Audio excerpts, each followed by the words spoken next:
नमस्कार, आदाब, सत श्री अकाल। मित्रों, स्वागत है एक बार पुनः आप सभी का समाधान कार्यक्रम में। एक ऐसा कार्यक्रम जो आपकी सभी समस्याओं का समाधान करता है। मित्रों, हम चर्चा कर रहे थे धर्म और आध्यात्म के विषय में। किसी महापुरुष ने बहुत सुंदर बात कही है इस विषय में कि धर्म और आध्यात्म केले की तरह हैं। धर्म वास्तव में केले का बाहरी भाग है अर्थात छिलका है, और आध्यात्म केले का भीतरी भाग है। तो धर्म वास्तव में बाहर जो हमें दिखाई देता है वो है, लेकिन आध्यात्म अंदर से व्यक्ति को सशक्त बनाता है, जिसकी चर्चा आदरणीय सूर्य भाई जी पिछले एपिसोड में कर रहे थे। आइए इस चर्चा को आगे बढ़ाते हैं उनके साथ, उनका स्वागत करते हुए। प्राता जी, आपका बहुत बहुत शुक्रिया। भ्राता जी, ये धर्म और आध्यात्म की चर्चा भारतवर्ष में तो आम है, लेकिन कई बार लोग इसे अलग नहीं कर पाते। और पिछली बार भी जैसे हमारे एक दर्शक ने पूछा था कि आप लोग इन दोनों शब्दों का अलग अलग इस्तेमाल करते हैं और आध्यात्म पे ज़्यादा जोर देते हैं, धर्म की चर्चा कम करते हैं। और वास्तव में आपने बहुत सुंदर बात कही थी कि आध्यात्म भीतर से विकास करने वाली चीज़ है, आत्मा से जुड़ी हुई चीज़ है, हमारे मूल गुणों और मूल शक्तियों का विकास करने वाली चीज़ है, और इसी पे शायद ज़्यादा आज के व्यक्ति को फोकस करना चाहिए। जी। धर्म का जो स्वरूप दिखाई देता है, ये जिसको हम कहेंगे ये व्यक्ति बहुत धार्मिक है, हम्म। यानी बहुत नम्र है, बहुत सौम्य है, बहुत भावना वाला है, दूसरों को बहुत प्रेम, रहम, सहयोग, सहानुभूति ये सब देने वाला है। और एक दूसरा बाह्य रूप पूजा पाठ, शास्त्रों का अध्ययन आदि वो भी इसमें आ जाता है। ऐसे व्यक्ति को हम धर्म कहते हैं।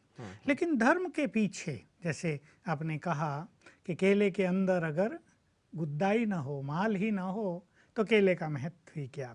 तो वास्तविक शक्ति है आध्यात्म, वो अगर धर्म के बीच में नहीं है, धर्म के अंदर समाहित नहीं है, तो धर्म जैसे एक बाह्य स्वरूप दिखाई देता है, उसका वास्तविक आंतरिक स्वरूप लोप हो जाता है। और धर्म मनुष्य को उतना बल प्रदान नहीं करता। नहीं तो रिलीजन इज माइट, धर्म में बहुत शक्ति है, वो बहुत शक्तिशाली मनुष्य को बना सकता है। उसमें नैतिकता समाई होती है, उसमें श्रेष्ठ चरित्र, संपूर्ण पवित्रता समाहित होती है। तो हम अध्यात्म उसे कहेंगे जो अंदर रहने वाली आत्मा का विकास करता है, जो आत्मा में उसके सभी गुणों का समावेश करने में मदद करता है, जो आत्मा को बहुत सशक्त बनाता है। नहीं तो क्या होता है, देखिए एक शब्द ही धर्म के लिए प्रसिद्ध है, धर्म भीरु। धर्म की कुछ सिद्धांतों से लोग भयभीत रहते हैं।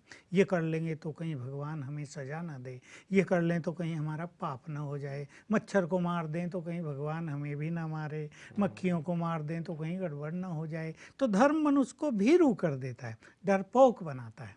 परंतु जब धर्म के साथ आध्यात्म जुड़ जाता है तो मनुष्य बहुत शक्तिशाली बन जाता है, इतना शक्तिशाली कि उससे अधिक शक्तिशाली और कोई होता ही नहीं है। आज के दौर में भ्राता जी, आपको नहीं लगता कि जो धर्म का स्वरूप है वो ज़्यादा प्रचलित है, अर्थात पूजा पाठ, कर्म कांड, इन सब में लोग ज़्यादा जुड़े हुए हैं, लेकिन अध्यात्म की ओर कम ध्यान दे पा इसका रहे हैं। कारण ये है कि अध्यात्म का ज्ञान, उसका प्रचार कहीं हुआ ही नहीं।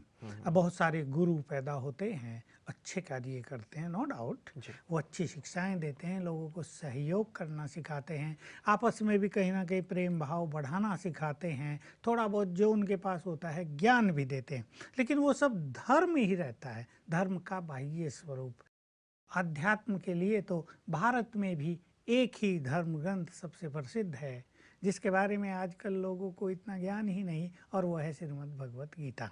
और भी शास्त्र ग्रंथ बहुत हैं, लेकिन उनमें भक्ति का विस्तार ही ज़्यादा है, कहानियाँ ज़्यादा हैं, लेकिन सत्य ज्ञान, स्वयं के बारे में पहचान, परमात्मा से नाता जुड़ाना, निष्काम कर्म योग करना, त्याग और संन्यास को सच्चे अर्थों में समझना, ये चर्चाएं केवल श्रीमद् भगवत गीता में है। छोटा सा ग्रंथ है, कभी 25 पैसे की मिला करती थी, तो भी लोग पढ़ते नहीं थे, देखते नहीं थे, सोचते थे इसको पढ़ेंगे तो वैराग हो जाएगा, हम घर छोड़ के जंगल में चले जाएंगे। बच्चों को तो देखने नहीं देते थे कि अगर बच्चे देखेंगे तो पढ़ेंगे नहीं फिर।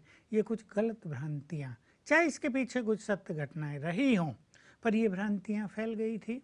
तो उसका अध्ययन, उसका प्रचार हुआ ही नहीं।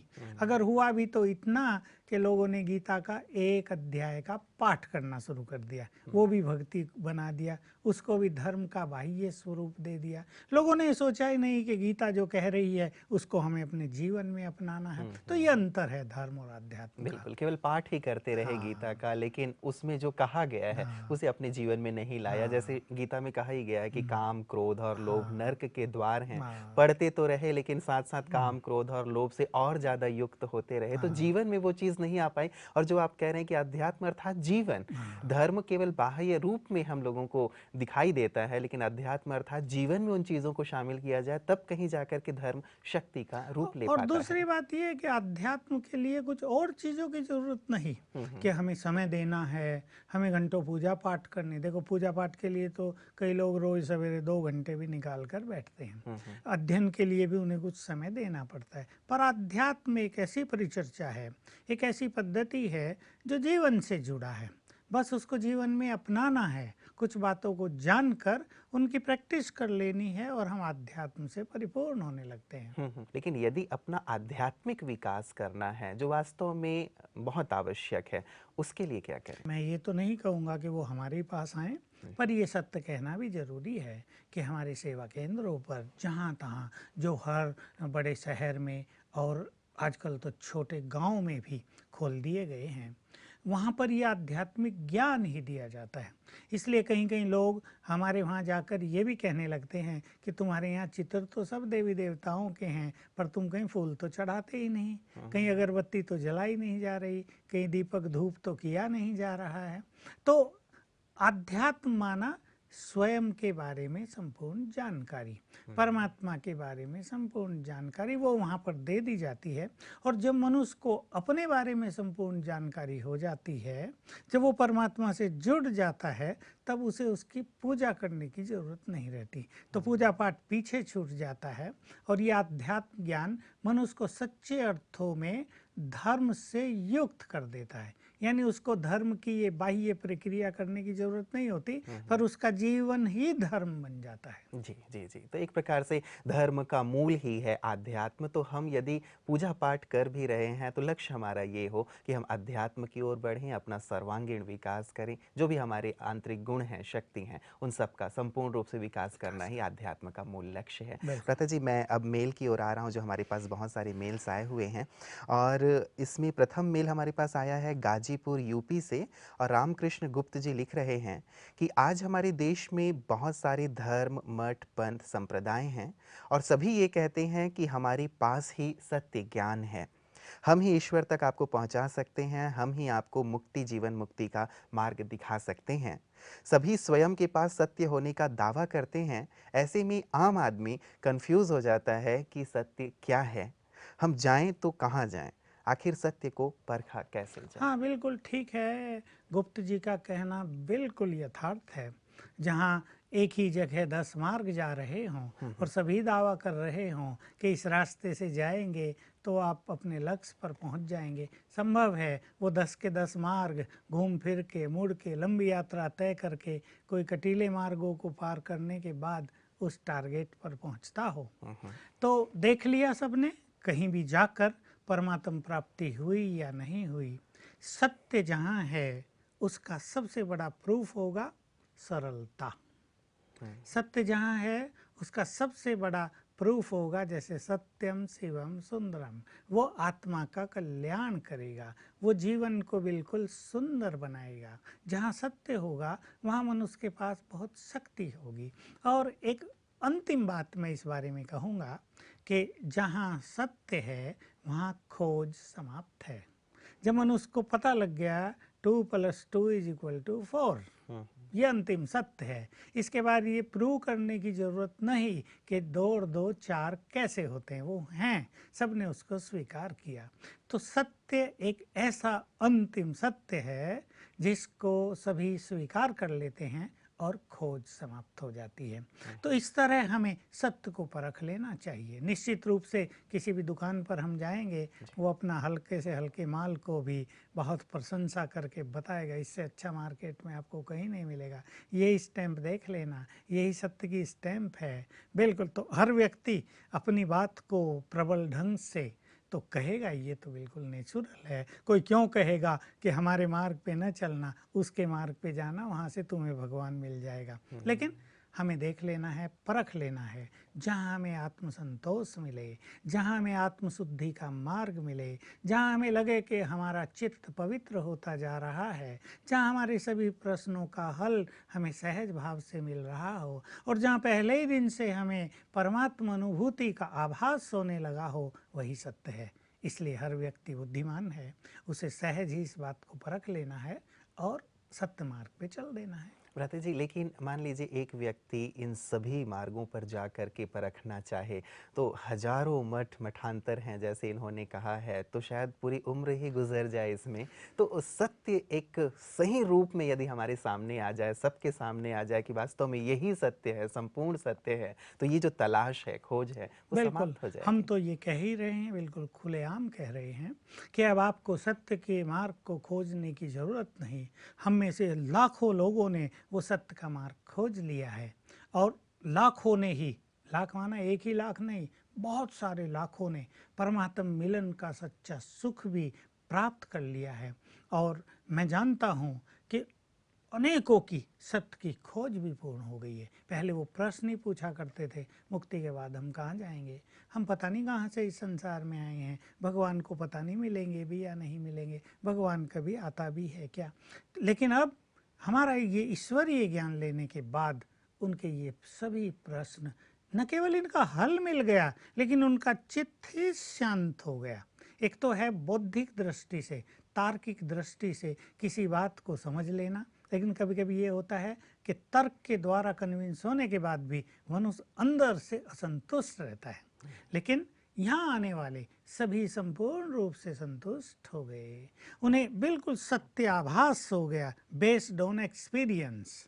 ये बहुत बड़ी चीज़ है। जी। अनुभवों के आधार से उन्हें अनुभव हो गया कि यही सत्य है। तो जो सत्य मार्ग के राही हों, जिन्हें सत्य की तलाश हो, जिन्हें प्रभु मिलन का सुख चाहिए, उनका हम स्वागत करते हैं। आ जाइए, और बस ज़्यादा नहीं, एक 7 दिन का कोर्स करें और 6 मास इन चीज़ों को अपना कर देखें, पसंद आए आगे बढ़ाएं। सत्य का मार्ग मिल जाए तो बहुत भाग्यवान, न मिले तो मार्ग खुला है। बिल्कुल, तो सबको खुला निमंत्रण है कि आकर बिल्कुल। के एक बार अवश्य देखें और अनुभव करने की कोशिश करें, जिस प्रकार से लाखों लोग यहाँ अनुभव कर रहे हैं, सत्य को जिन्होंने पा करके अपने जीवन में संतोष का जो अनुभव कर रहे हैं और सचमुच परमात्मा मार्ग पर चलते हुए सबका कल्याण भी कर रहे हैं, तो सभी को एक बार अवश्य आकर के थोड़े समय के लिए अनुभव करके बिल्कुल। अवश्य देखना चाहिए। और फिर तो खुला मार्ग है ही, जैसा आपने कहा, यदि आपको लगता है कि सत्य यहाँ है, तो निश्चित रूप से उसमें आगे बढ़ें, अन्यथा संसार में अन्य बहुत सारे मठ मठांतर तो हैं ही, तो वहाँ भी जा कर के, वैसे किसी का विरोध तो है ही नहीं, हाँ। सभी एक श्रेष्ठ कार्य कर ही रहे हैं, तो सभी स्थानों पर जा कर के भी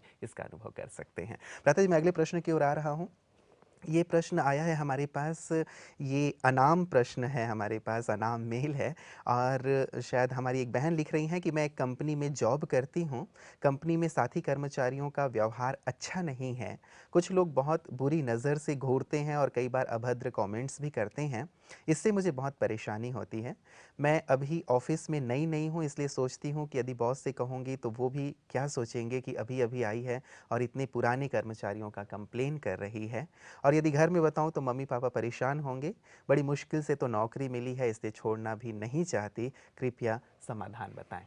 बिल्कुल, ये इनाम तो है, लेकिन इसमें बहुतों के नाम जुड़े हुए हैं, जी। क्योंकि ये समस्या नए फीमेल एम्प्लॉइज़ को बहुत आती है। संसार बिल्कुल तमो प्रधान बन गया है, मनुष्य की वृत्ति बहुत दूषित हो गई है, और अनेक युवक और अनेक बड़े लोग भी कई दूषित प्रवृत्तियों के शिकार हैं, हम जानते हैं।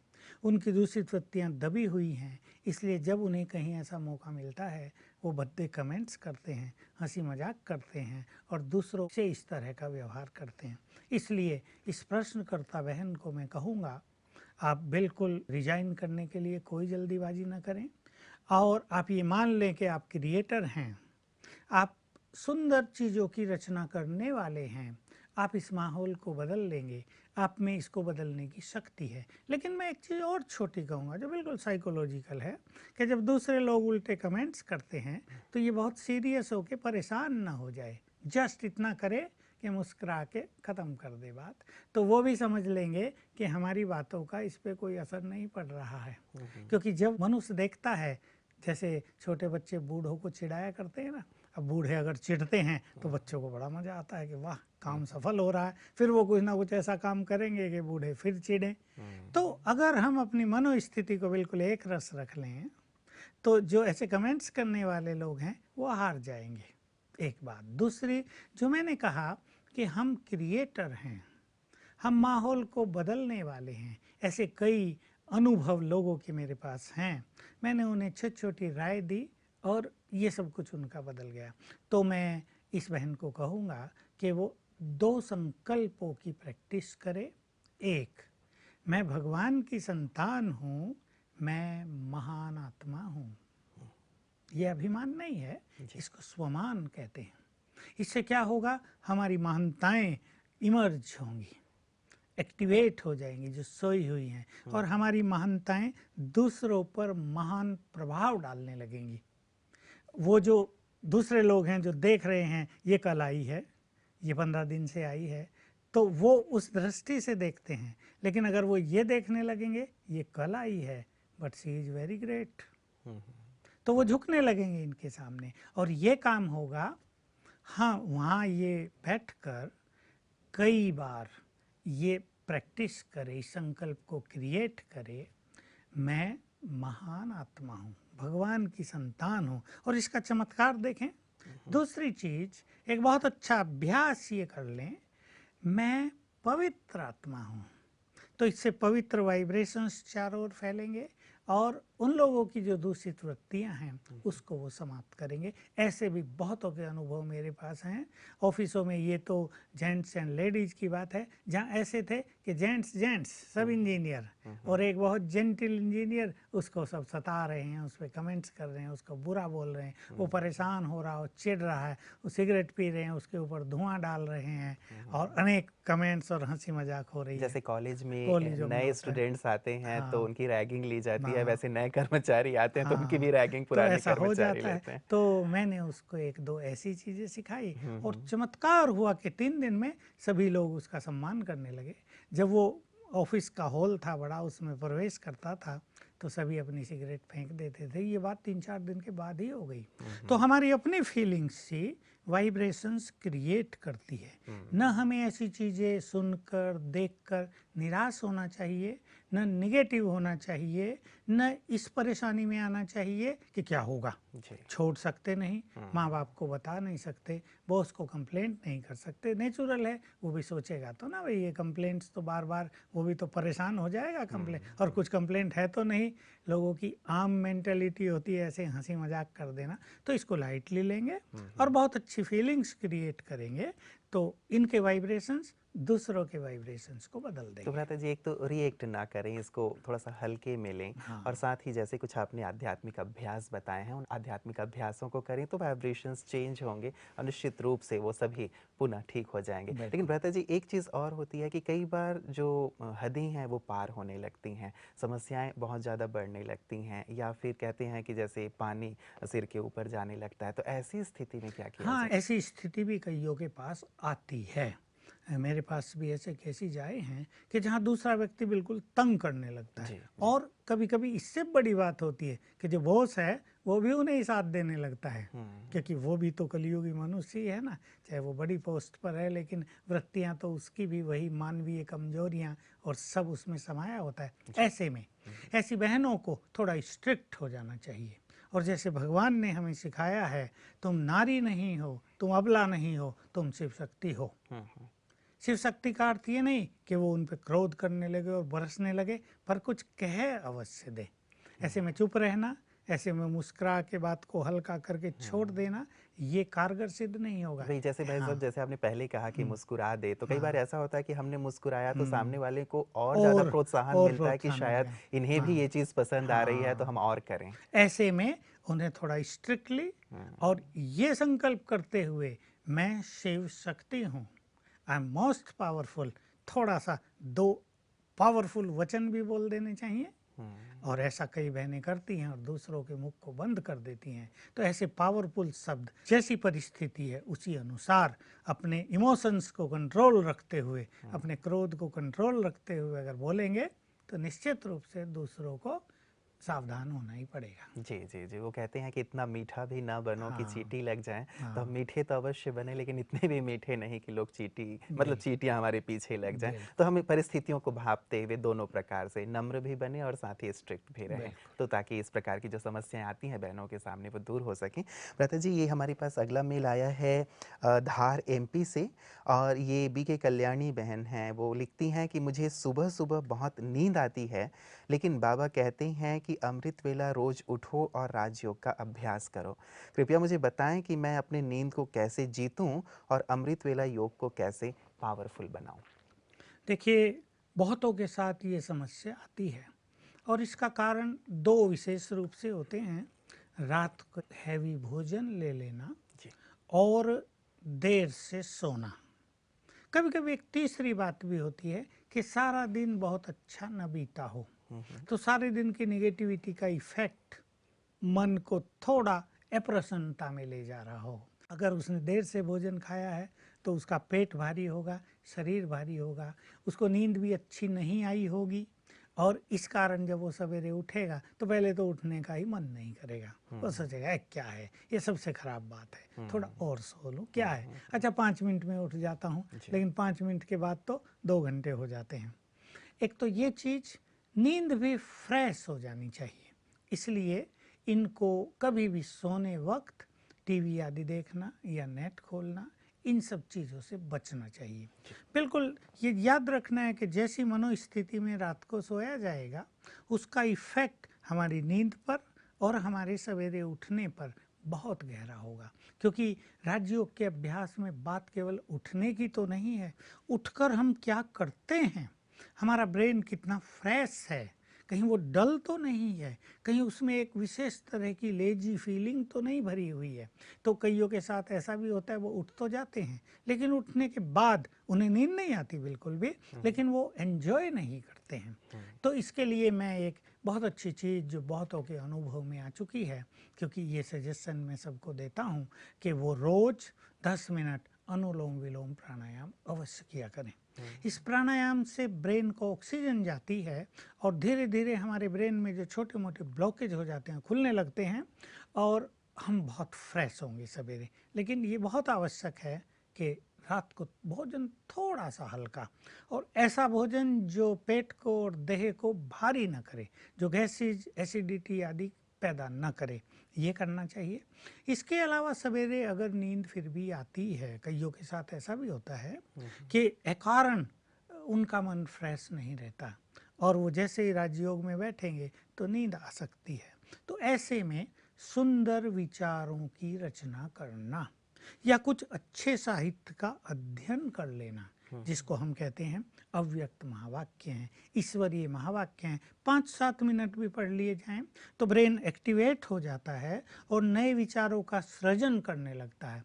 बिल्कुल ये मैंने अपने अनुभवों से भी देखा और जिनको सिखाया उन्होंने मुझे बताया कि सवेरे को सफल करने के लिए ये परम आवश्यक है कि हम अपने मन में खुशी देने वाले, उमंग देने वाले, हमारे महान कर्तव्यों की स्मृति दिलाने वाले संकल्पों को क्रिएट करें। इससे हम बिल्कुल जागृत हो जाएंगे और फिर हम वो अभ्यास कर पाएंगे जो हम करना चाहते हैं। जी, जी। मतलब रात को विशेष करके हम सोते हाँ, समय ध्यान रखें कि हम थोड़ा-सा जल्दी सोएँ, भोजन हल्का लें और सुबह फिर भी नींद आ रही है तो कुछ अच्छे विचार करें। भ्राता जी, सुबह यदि स्नान करके योगाभ्यास किया जाए तो वो कैसा हाँ, रहता है? देखिए कईयों को ऐसा होता है सवेरे शौच जाने की आदत होती है, हुँ, हुँ। उन्हें तो स्नान कर ही लेना चाहिए। पर जिनको ऐसी आदत नहीं है, कोई 5 बजे जाएंगे, कोई 6 बजे फ्रेश होने जाएंगे, ऐसे में सिंपली ऐसे ही नहा लेने से 5 मिनट में स्नान कर लें और उसका भी बहुत फ़ायदा होगा, क्योंकि उससे भी ब्रेन काफ़ी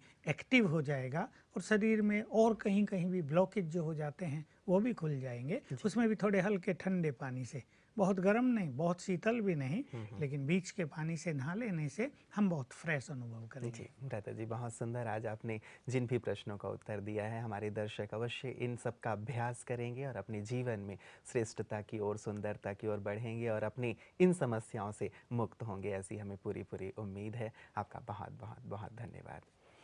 मित्रों, आज आपने देखा कि किस प्रकार से बहुत सुंदर धर्म और आध्यात्म की चर्चा से शुरुआत हुई थी। विशेष आवश्यकता इस बात की है कि हम आध्यात्म को अपने जीवन में शामिल करें, अपना सर्वांगीण रूप से विकास करें, मानसिक, बौद्धिक रूप से, और आध्यात्म इसमें बहुत ज़्यादा बल प्रदान करता है। कई बार समस्याएं ऐसी होती हैं जो बहुत छोटी होती हैं, लेकिन फिर भी हमें बहुत बड़ी लगती हैं, और यदि हमने आध्यात्मिक रूप से अपना विकास किया हुआ है तो बिल्कुल छोटी प्रतीत होने लगती हैं और सहज रूप से हम उन्हें पार कर लेते हैं। आप भी अपनी समस्याओं को, यदि किसी भी प्रकार की समस्या का सामना कर रहे हैं, हमें लिख भेजें, मेल कर सकते हैं आप हमें, ताकि आपकी समस्याओं को भी हम इस कार्यक्रम में शामिल करें। लक्ष्य हमारा यही है कि हमारा पूरा भारतवर्ष, हमारे सभी भाई बहनें सभी प्रकार की समस्याओं से मुक्त हों। आज के समाधान कार्यक्रम में इतना ही। दीजिए इजाज़त। नमस्कार।